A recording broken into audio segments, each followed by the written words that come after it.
Hi again. I am going to continue reading a few more chapters of Stef Soto, Taco Queen by Jennifer Torres because this book is just too good and I can't put it down. But anyway, as I just read, it turns out everyone thinks that Stef is somehow going to get Viviana Vega to come perform at their school's dance fundraiser.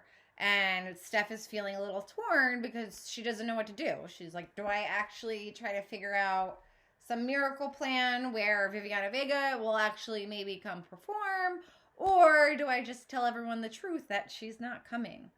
And then on top of that, she gets in a fight with her best friends, Arthur and Amanda, because she blames them for starting this rumor and then obviously regrets it afterwards. And then when I left off chapter 24, Poppy was preparing a speech that he's going to give at the city council meeting in response to the new rules and regulations that the city is suggesting and trying to impose for food trucks, which could really hurt business. So let's get started, shall we? Chapter 25. No one is waiting for me outside the classroom when I get to school on Monday morning. I'm not surprised, but the knots in my stomach tighten anyway. Amanda is at her desk finishing last night's homework. She looks up when she sees me, and I bite my lip. She rolls her eyes and nods towards Arthur. Just do it, she mouths. Amanda had let me off pretty easily at the park. All it took was an apology and a soda. But she never stays mad very long. Amanda boils over and cools right back down. Arthur's different. His anger is more like a slow, steady simmer, especially when someone has hurt his feelings. And I've known him long enough to know that I did. He's in his seat, headphones on, under a thick hooded sweatshirt that he's wearing even though it's not even close to being cold outside. I stand in front of his desk for a few seconds, waiting for him to look up. When he doesn't, I say, Arthur? Nothing. Arthur, I try again, louder. Arthur, I'm trying to apologize. I know he could hear me, but he barely blinks. Hey, I bark, pulling his hood down around his neck. His hair underneath is a crazy mess of just out of bed spikes. Hey yourself, he shoots back, finally taking off his headphones. You're supposed to be apologizing, remember? Right. Sorry. Well, I'm sorry. I'm really sorry. I was a jerk. Do you forgive me? He shrugs, and the headphones go back on. I'll think about it, but I've known him long enough to know that he already has. It's a good thing, too, because by now it seems like Julia is the only one, besides Arthur and Amanda, of course, who isn't expecting Viviana Vega to show up at her school. You know she isn't coming.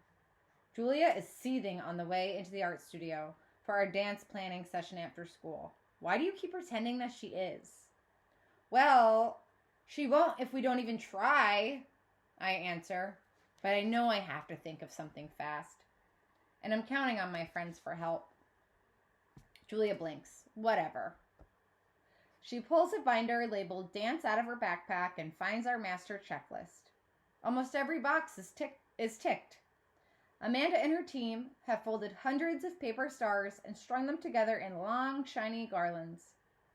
The grocery store has promised the refreshments team not just ice cream and soda, but plates and napkins as well.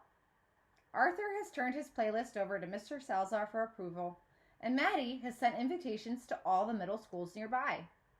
And finally, I have something to contribute to. Something more than half-truths and exaggerations. I wait for Julia to get to posters on our checklist. Just as I expected, she puts her hands on her hips and taps her foot impatiently. Well, Stef, how much longer are we going to have to wait? Oh, about 2 more seconds, I say, opening Mr. Salazar's supply closet and pulling out the poster I stashed there earlier. I unroll it and hold it up for everyone to see. Whoa, Jake whispers. Nice, says Arthur. Even Julia and Maddie look impressed. Inspired by the Viviana Vega poster Arthur had given me, mine shows dozens of arms painted in gray and black and white, all stretching upward. But instead of reaching towards Viviana, they're holding up paintbrushes and pencils, pastels and palettes. I wrote, "Feel the heartbeat" across the top. The art and heart drawn in bold red strokes. "Very well done," Mr. Salazar says, as my poster is passed around the room. He promises to make copies and have them ready for us to tape all over school tomorrow. I'm perplexed to see the pickup in the parking lot instead of Tia Perla that afternoon. "What's going on?" I ask Poppy as I toss my backpack into the truck bed. "Are we picking up Tia Perla from here?" "No, mija. Remember, tonight is a city council meeting. We're not taking out Tia Perla." "That's right." I nod and look out the window. It's a warm afternoon. The days have started to get longer, but not yet hot. If Poppy had been working, it would be the perfect kind of evening to take Tia Perla to a park. Neighbors would be walking their dogs. Moms and dads would be tossing frisbees to sons and daughters.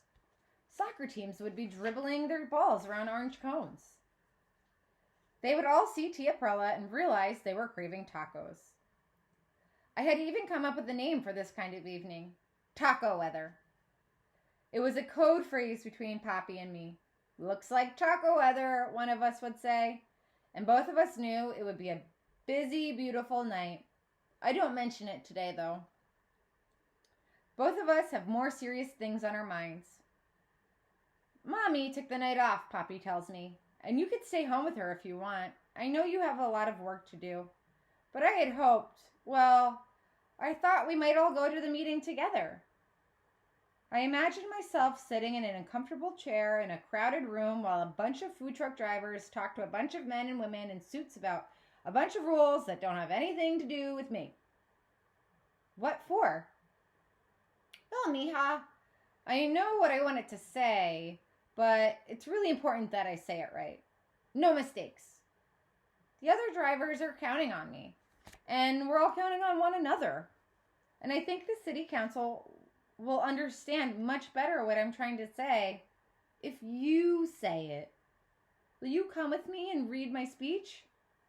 He has to be kidding. Didn't he say this meeting was going to be on television? I mean, I know what it's like to have something important to say and feel like nobody can understand you, but this is too much. I can't do it. I look at my shoes. "Can we just go home?" I mumble. "I'm sorry. I just want to go home. I have school stuff and I need to call Amanda, and I don't think I would be any good up there." "Orale," he says, patting my knee. "Don't be sorry. You and your mommy can watch us from home."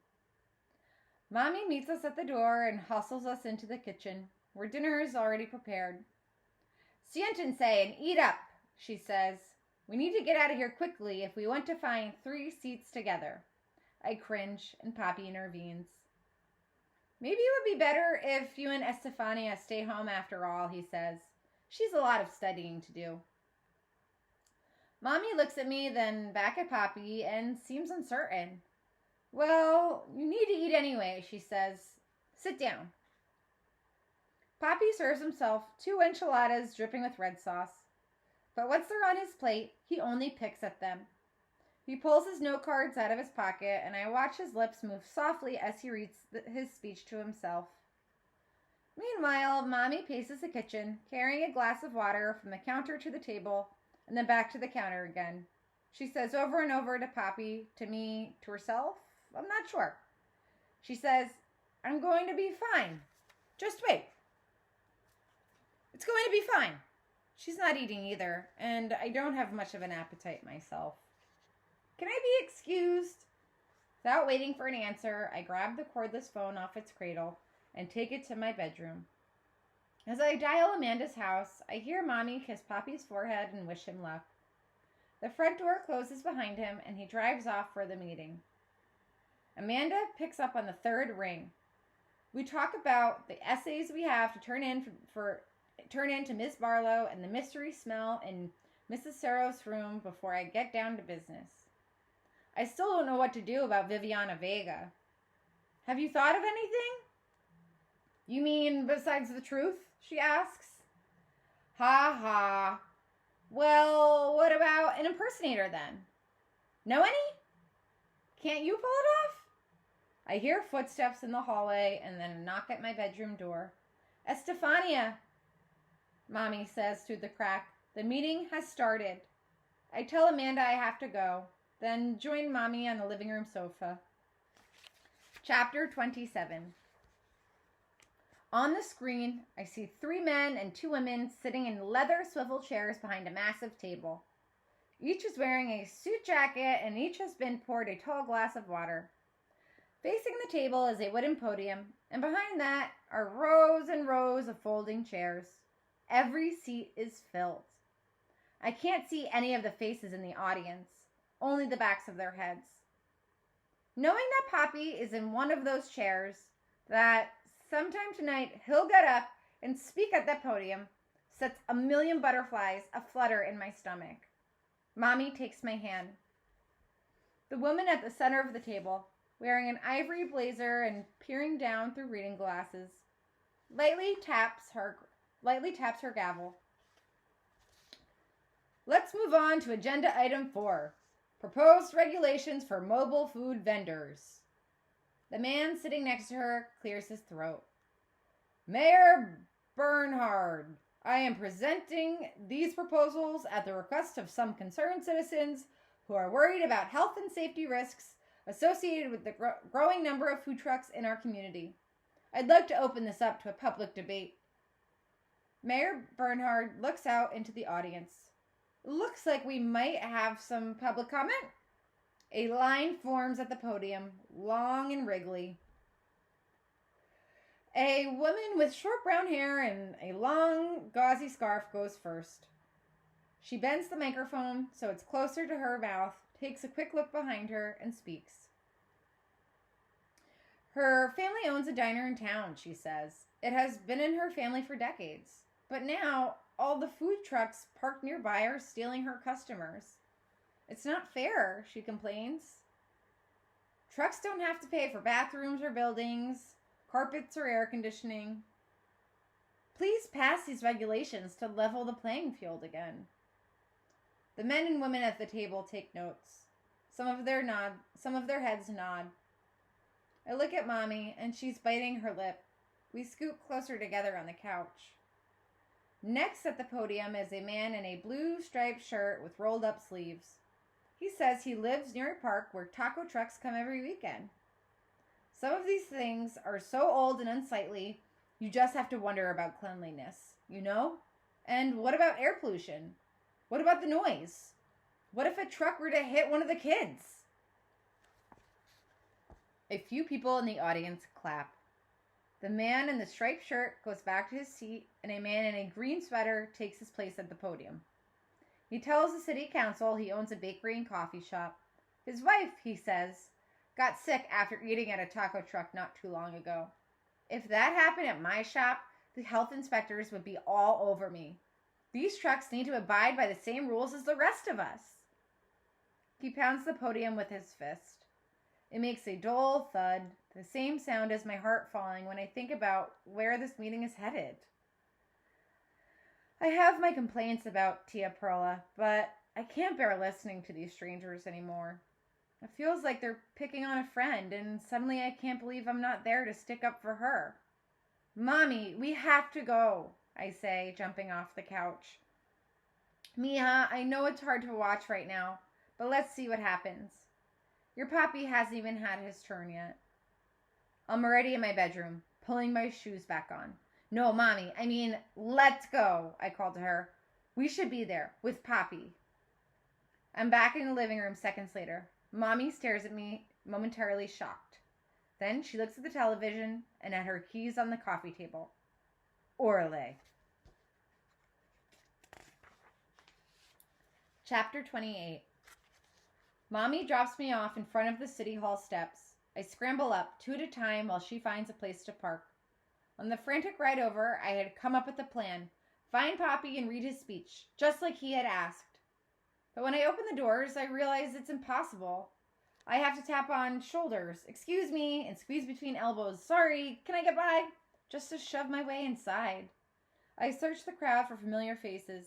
I see a few, but I don't see Poppy. Then, all of a sudden, I hear him. Good evening. My name is Samuel Soto.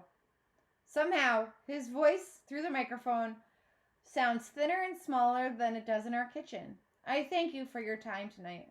He stops, clears his throat.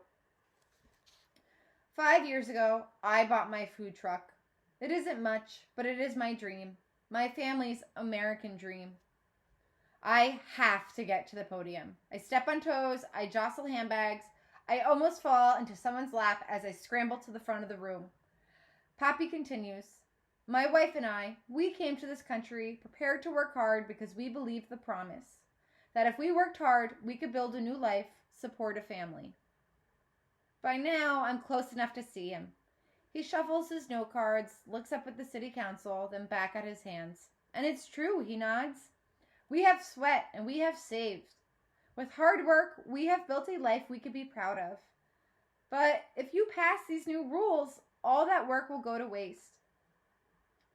If we have to move our trucks every hour, we'll spend more money on gas than we earn selling burritos.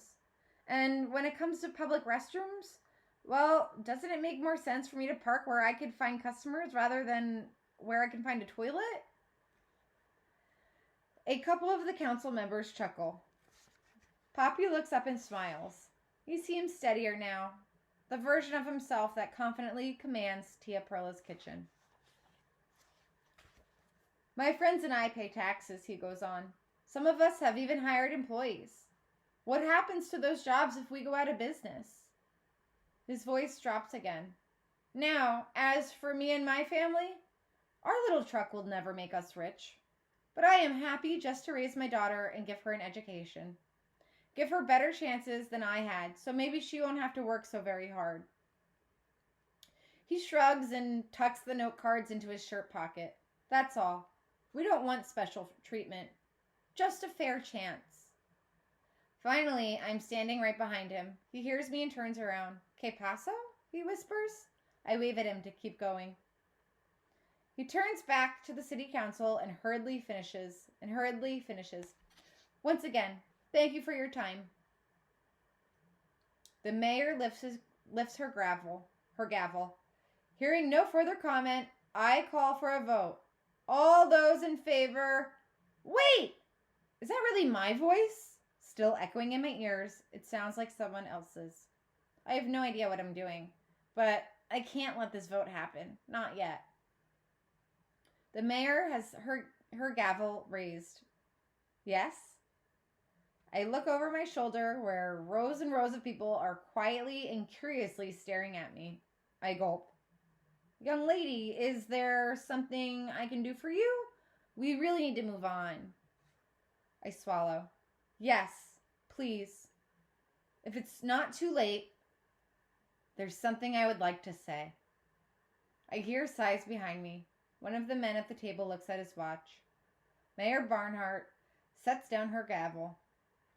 I suppose there's enough time for one more comment, she says. Go ahead, but please, go quickly. I turn to Poppy, who looks down at me, both eyebrows raised like two dark question marks. I nod to him and he whispers, Orale, then bends the microphone low enough for me to speak into it. Finally, he steps away from the podium. Please state your name for the record, Mayor Barnhart says. My name is Stef Soto. Estefania Soto. Now what? I look up at the city council watching me. Back at the audience, watching me. Over at Poppy, watching me too. If you have something to add, the mayor says impatiently, please get on with it. I remember what Miss Barlow told me. Just start somewhere. So I take a deep breath and start. Tia Perla isn't really my aunt. That's just what we call our taco truck, I begin. There is laughter behind me. My face feels hot. Red fireworks exploding across my cheeks. But then I remember Mr. Salazar pressing me to explain what matters to me, and I keep going. I'm not sure I even like her, but I know she matters. To me, she's our truck. We all worked really hard for her. We still work hard for her. And she works hard for us. My papi always obeys the rules. Sometimes I think he likes the rules a little too much. That gets another laugh. It's like he said, he doesn't want any special treatment, just to be treated fairly. So I hope you'll reconsider. Because even though Tia Perla isn't really my aunt, she is sort of like family. Half the room applauds. Papi puts his hand on my shoulder and leads me back to his seat. As we walk past, drivers reach out to squeeze my hand, whispering, "Good job, mija," and "Well done." I smile and take Papi's seat. He leans down and says, "Thank you," then stands up next to me. The mayor taps her gavel. Now that public comments are really finished, I think it's finally time for a vote. In the interest of fairness, let's take these proposals one by one. First, the proposal requiring food trucks to move locations every 60 minutes. All those in favor, please say aye. No one says anything. Any opposed? Say nay. All of them say nay. It didn't pass. A small cheer rises among the drivers. One down. I look up at Papi, hopefully. He smiles and takes my hand. They move on the next proposal. Must food trucks be required to park within 100 feet of a public restroom? No again. We all cheer, a little louder this time.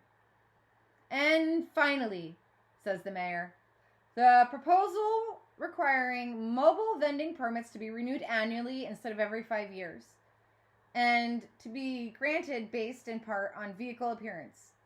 All of those in favor? One of the councilmen leans into the microphone. Well, he says, the first two proposals did seem unfair and unnecessary, but I think we can all agree we don't want a bunch of mobile eyesores roaming our city. I'm voting in favor of this measure. Aye, says the councilman sitting next to him, nodding his head. The others follow. Aye, and then the mayor speaks again. I see no reason why mobile food vendors shouldn't keep their trucks clean and well maintained. It's unanimous. She strikes the table with her gavel. I look at the drivers in the audience, some whispering to one another, others shrugging their shoulders. 2 out of 3 isn't bad. They seem to be agreeing.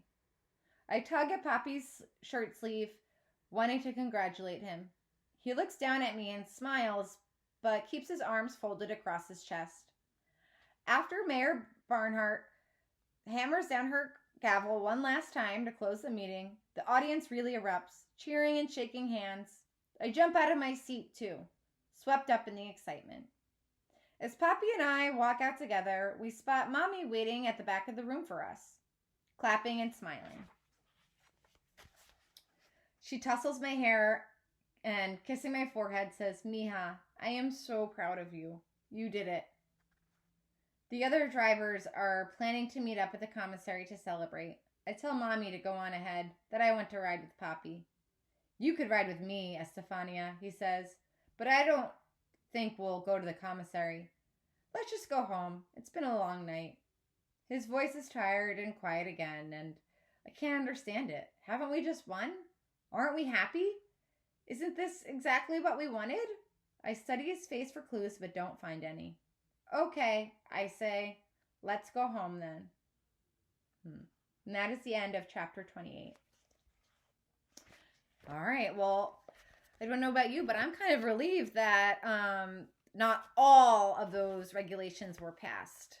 But with that said, we still need to find out what happens with Stef's school dance, so stay tuned.